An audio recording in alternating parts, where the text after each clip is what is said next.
Right. That is.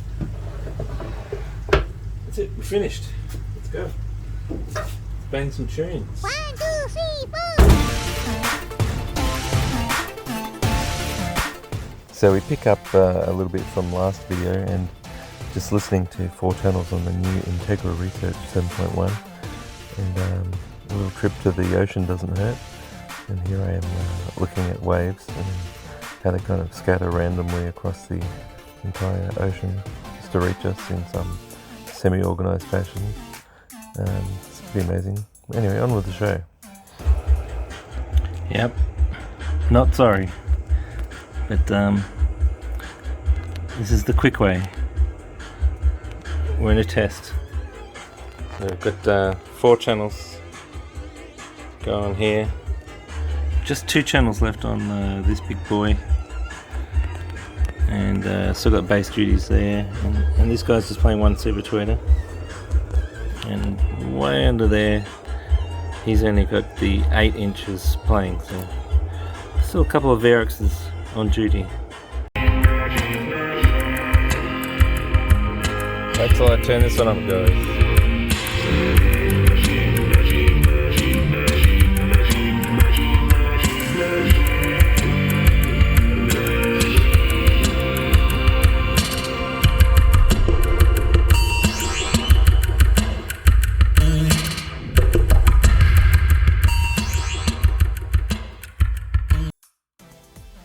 Yeah, so after that mind-blowingly amazing sound I heard from the new amp, I just had to redesign everything almost from scratch.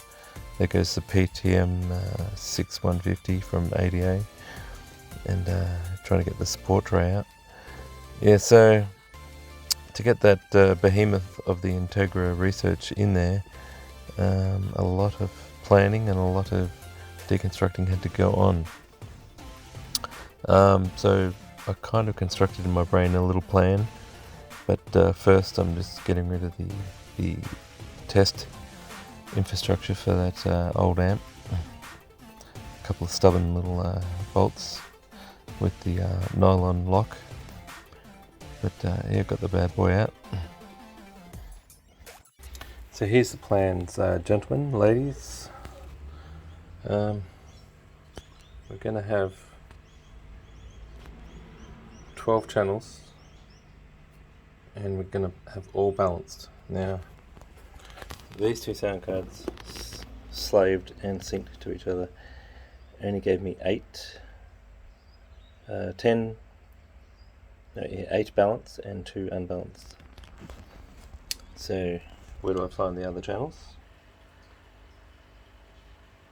This nasty guy up here. He's the Fireface UFX2 with a fancy little display, and because we're going AC we can put this one in here. One of the reasons I originally chose these ones is they had DC power option, and they could take anywhere from 9 to 20 volts or something weird. So yeah, that's why I chose them. And these run about a third of the price as the other big one I showed you, so I'm going to use the big one and one of these. Now what else is going to happen? This is going to stay, this is going to go, and this is going to go. This one has a unbypassable filter on it, which pisses me off. It's a low pass about 80. So even though I can send things under 80 through it, it just drives the phase way out through that bandpass area, the crossover area, which I correct for a bit, but still it's pain in the bum. And that guy's just not powerful enough. He's a little 2 channel. So as a 1 channel he barely cuts it with this new scheme. This guy still has power. He's got 6 channels but down to 3. So looking about 200 a channel, and there's a 3rd channel. That's kind of how I think of it now. 1, 2, 3. I don't know how that's laid out, but there's the 3 inputs here. And the third input is slightly louder, more powerful, so I can pair that up with one of the Integra research channels. Yeah, so I'm going to have 8 balanced from the new sound card, 4 balanced from one of these guys in Slave. That gives me 12 for my 11 channel. I can even do stereo subs if I want. And that's the other thing, I've got to stick in another 12-inch sub there so I can double the volume while keeping it at 4 ohms. I can't drive 2 ohm lanes with this new setup. None of the bridged VRXs will go to 2 ohm really, and Integra probably won't like the 2 ohm. And so this is a side profile, this is the back seat, this is the back shelf, this is the infinite baffle, 212s, 7 channel RDA sideways, fans through the top shelf. It brings like cool air from the cabin, which is always cool because the humans like to be cool. It should keep this baby cool. And then existing 6420 there. Might stack the 420 just above it, leaving space for the sideways sound card, which is 19 inches across. And this is just all the wiring space, which will be there. So let's just pop that.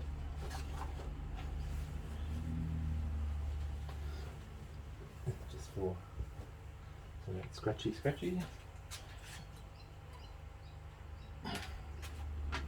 Remember this nice little fella. He's still going strong. He gets another life. They've all got nice silver panels here, that's why you see that wire. I'll probably install them there with that little, just so you can see the strips, so I can still do the settings. I think that goes the other way. Hopefully there's enough vertical space here for that sound card. Otherwise we're going to have to shift a roost and things over here. Like that.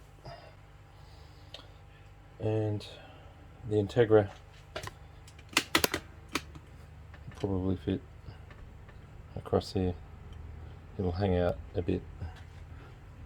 Perhaps here.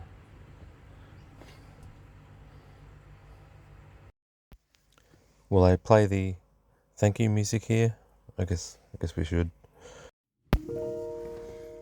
Thank you, cover for VRX 1500, and end fan for keeping the VRX cold when it's playing those low notes. And thank you, side piece of beauty panel in between the computer and the VRX. Good job. And thank you, tough little screw. You get out of there, you little... Right. Okay.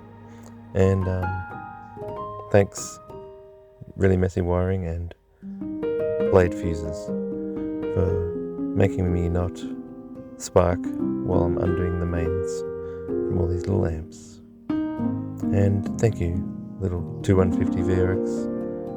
You were great for a little bit. And you look really good, better than the rest of them. And thank you, wiring, for being so well connected. And the other cap, another little screw back there, but thanks anyway. Thanks for nothing. For hiding those little signal wires and speaker cable. Thanks for that. And thank you, VRX 1500. I think I've said that a few times now, so adios, big boy. Okay, and thank you also, RME UC sound cards. You've done a good job. And thank you, computer.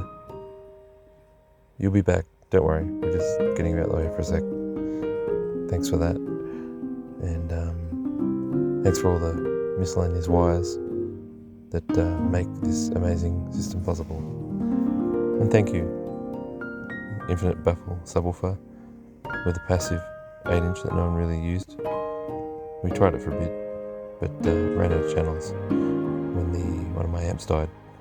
So I'm going to deconstruct you, get rid of this semi-baffle, and then we can stick another 12 in here, so we can equal the power with lesser amps than the 500 we just replaced. Heaps more build videos to come. See you later, guys.